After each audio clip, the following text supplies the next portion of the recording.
नमस्कार सर्वांना. सर्वांचे रहस्य आणि शोध या चॅनलमध्ये हार्दिक स्वागत. मागील एपिसोडमध्ये आपण पाहिले की गाडगेबाबांनी परीट समाजाची दिनचर्या आणि विचारात कसे बदल केले ते. सर्वांना भंडाऱ्यात शिस्तीचे पालन शिकवले. लहान मोठ्या थोर सर्वांसाठीच, सर्व जातींसाठी एकच पंगत, कोणताही भेदभाव नाही असे नियोजन केले. पूर्णा नदीला प्रथम घाट बांधण्यात त्यांना यश आले आणि त्यांच्या या कार्याचा सर्वत्र वाहवा. परंतु थोडी देखील घमेंड न करता आपली काटेरी झोडपी घेऊन ते लोकांचे विचार बदलण्यासाठी भटकंती संपूर्ण महाराष्ट्र आणि महाराष्ट्राबाहेर करू लागले. कीर्तनात आपल्या पायावर कोणीही डोके ठेवू नये यासाठी अतिदक्ष राहत असे, किंवा एखाद्याला डोके ठेवत असेल तर हिसकावून देत असेल. सर्वत्र मानवतेचा संदेश देत राहत. पुढील भाग चौथा सुरुवात करण्या अगोदर आपण या चॅनलचा हेतू पाहूया. या चॅनलवरून कोणत्याही जाती, धर्म, वर्णावर आधारित द्वेष निर्माण करण्याचे कार्य नाही, तर समाजातील अंधविश्वास, पाखंड, भेदभाव, बंधुगिरी नष्ट करून समाजात एक चांगली विचारधारा आणि संत व महापुरुषांचा खरा चेहरा समाजाच्या समोर आणून समस्त मानवजातीला सुख, समृद्ध व प्रगतीपथावर घेऊन जाणे हा आहे. वैज्ञानिक दृष्टिकोन ठेवला तरच मानवजातीचा विकास होऊ शकतो, हेच यातून सिद्ध करणे आहे. मित्रहो, एपिसोड चौथा सुरू करण्या अगोदर थोडक्यात एक असे सांगतो की मागील 15 दिवसापासून मी ICUमध्ये होतो. त्यामुळे व्हिडिओ मी नाही बनवू शकलो, त्याबद्दल मी खेद व्यक्त करतो. आणि आणखी माझी तब्येत ठीक नाही. परंतु इतके मोठ्या महापुरुषांनी संघर्ष केला आणि त्यांनी आपल्या जीवनाचा परिपूर्ण उपयोग समाजासाठी केला, तर त्यासाठी मी एक त्यांचे नखाएवढी कामगिरी करत नाही आहे. त्यामुळे औषध अजूनही चालू आहे, गोळ्यांचा असर आहे. म्हणून काही चुकी झाल्यास मला क्षमा करावी. भाग चौथा संत गाडगेबाबा यांच्यावरती सुरुवात करत आहे. परंपरेच्या ठराविक चाकोरी बाहेरचे नव्या विचाराचे तत्त्वज्ञान बहुजन समाजाच्या गळी उतरवणे फार मोठे कठीण काम आहे. मोठमोठ्या धर्मपंथ संस्थापकांनी हात टेकले आहेत. सत्य शोधनाचा नाव वळसा दिसला का बहुजन समाज सटाकलाच लांब दूर. पण डेबूजी गाडगेबाबांची शहामत मोठी. ते आपल्या तत्वचिंतनातले सत्यशोधक विचार बेधडकपणे लोकांच्या पुढे कीर्तनातून मांडतात आणि लोकांनाही ते पत्करावे लागत. पट्टीच्या शहरी पंडितांना आजवर जे साधले नाही ते गाडगेबाबांनी करून दाखवले आणि महाराष्ट्रभर आपल्या सत्यनिष्ठ अनुयायांची पेरणी केलेली आहे. टाळकुट्या भोळसट वारकऱ्यापासून तो कट्टर शहरी नास्तिकापर्यंत सगळ्या दर्जाच्या आणि थरातल्या आबालवृद्ध स्त्रिया पुरुषांना गाडगेबाबा 3-4 तास आपल्या रसाळ कीर्तनाच्या रंगात कसे गुंतून टाकतात हे त्यांनाही उमगत नसत. दुधाची तहान ताकावर भागवण्यासाठी त्यांच्या कीर्तनातले काही मुद्दे येथे मी नमूद करत आहे. कीर्तनात नेहमीच गाडगेबाबा म्हणत, तुम्ही निरक्षर राहिलात ते बस झालं, पण आता आपल्या मुलींना शिक्षण घेऊन हुशार करा, गावात शाळा काढा. आणखी म्हणत, दगडाला 4-2 आण्याचा शेंदूर फासून बायका मुलं त्यांच्या पाया पडतात, तोंडात राग घालता. ही काय रे बाप्पा तुमची अक्कल? देवमूर्ती घडवणारे पात्रट आणि सोनार हे तुमच्या देवाचे बाप का होऊ नयेत? चुकला आपण, रस्ता साफ चुकला, आपण खड्ड्याकडे चाललो आहोत. स्वतःची बुवाबाजी माजवण्यासाठी या थोटांडाच्या मतलबी लोक मोठा व्यापार करतात, त्यापासून शहाण्यांनी सावध राहावे. गाडगेबाबा म्हणत, माणूस देवाचे चित्र काढतो, मूर्ती बनवितो आणि आपले चित्र उभे करतो आणि त्याला देव समजून लोटांगणे घालतो. माणसासारखा देव असता तर देवाला साधले ते माणसालाही साधले असते. देव सगळ्यांना सारखा पाहणारा, किडा मुंगीपासून सगळ्यावर त्याची दया सारखीच. मग आमक्याला दर्शन दिले आणि तमक्याला द्यायचे नाही, असा भेदभाव त्याच्यापाशी का असावा? माझी खात्री झाली आहे की देव साकार नाही, निराकारही नाही. तो कुणाला दर्शन देत नाही आणि व्हायचंही नाही. ते दर्शनाची, स्वप्नाची, साक्षात्काराची आणि प्रकाश दिल्याची सारे सोंगे ढोंगे आहेत. देव दिसणारच कसा, तो कसा आहे हे मुळे आजवर कोणाला उमजले नाही. मोठमोठे ऋषीमुनी होऊन गेले, आम्हाला हे देवाचे गूढ समजले नाही हे त्यांनी चक्क कबूल केले आहे.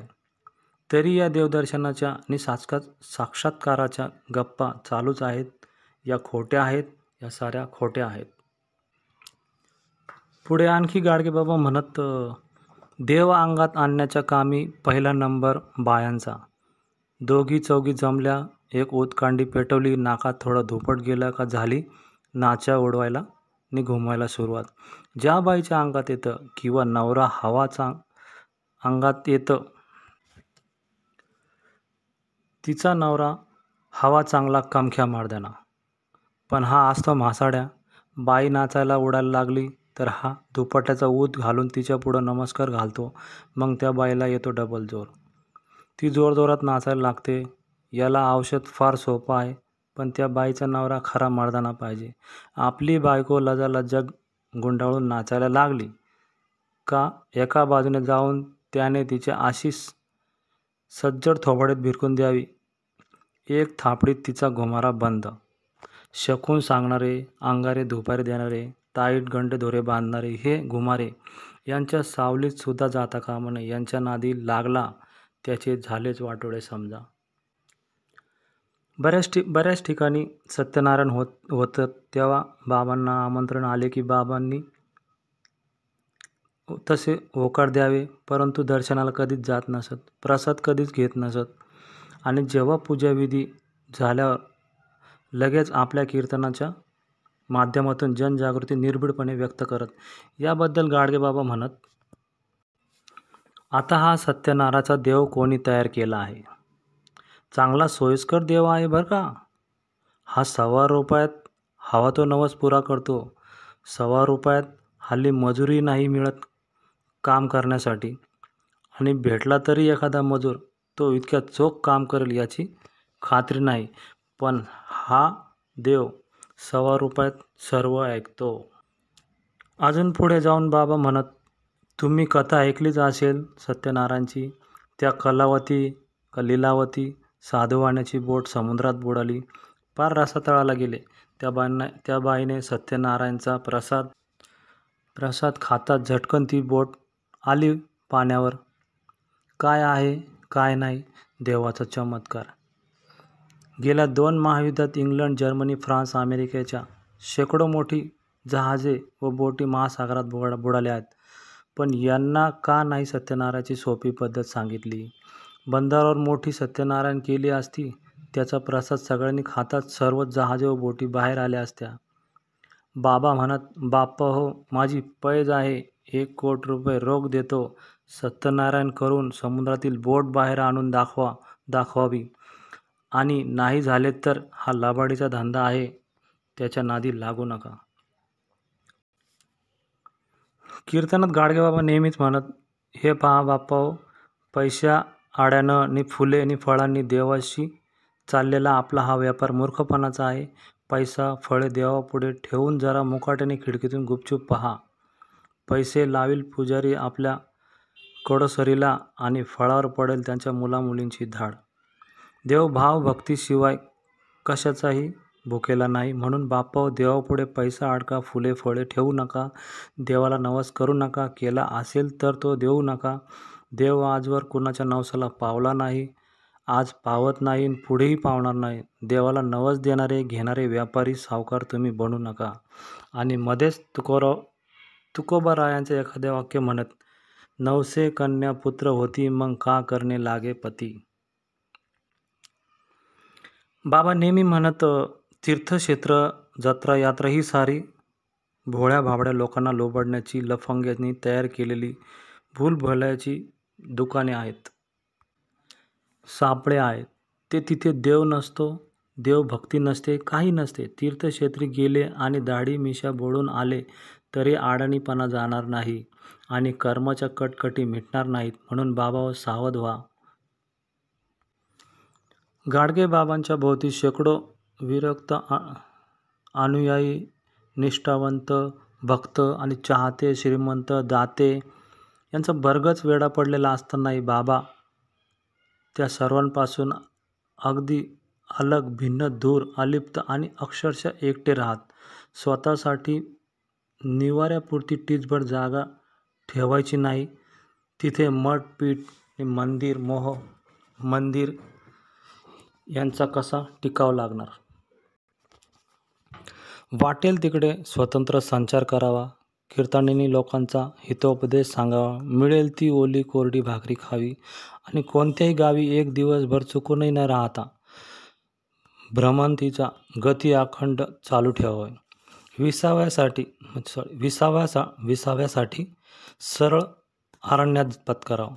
हा स्वतःचा बाणा अनुयायांनी चालवला पाहिजे, एवढीच बाबांची अपेक्षा.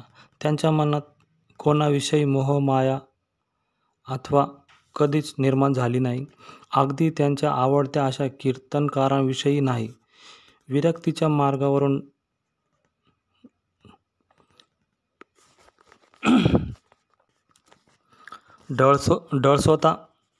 डळतोसा दिसला रे दिसला का दिलाच बाबांनी केळाच्या सालपाटासारखा दूर भिरकावून. मग तिथे दया नाही, माया नाही नि कोणाची पर्वा नाही. बाबांच्या असामान्य निस्पृहतेचे मर्म इथेच आढळते. शिष्यांच्या कानात मंत्रोपदेश देणे, ठराविक संप्रदायाची माळ गळ्यात घालणे किंवा एखादा विशेष पेहराव वापरायला लावणे या मामुली संतळी चाळ्यांना गाडगेबाबांनी केव्हाही थारा दिला नाही आणि जुमालाही राखला नाही. त्यांच्या लोकसेवा ही कष्टाची कामगिरी आवडत असे. त्यांनी कडकडीत निर्लोभी वृत्तीने ती करावी. परवडली नाही तर संसाराचा मोह मनात डोकावू लागला रे लागला का झटदिशी हा मार्ग सोडून खुशाल परपंचाला लागावे. हा त्यांचा इशारा वरचेवर ते अनुयायांना देत असत. मला कुणी शिष्य नाही, मी कुणाचा गुरु नाही.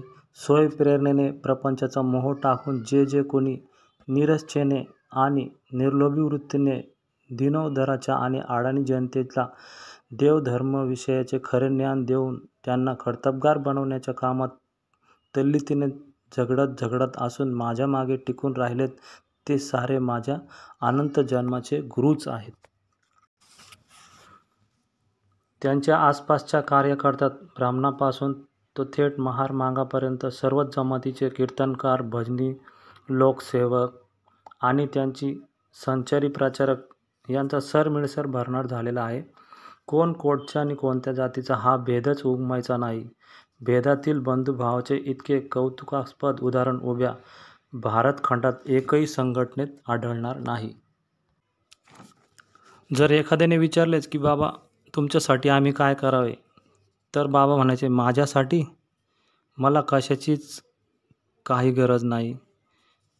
काही करायचे असेल तर तुमच्यासाठीच करा. मी सांगतो, अन्नदानासारखा जगात दुसरा मोठा धर्म नाही. तुम्ही भाग्यवंत लोक नेहमी सणासुदीला गोडधोड करून खाता.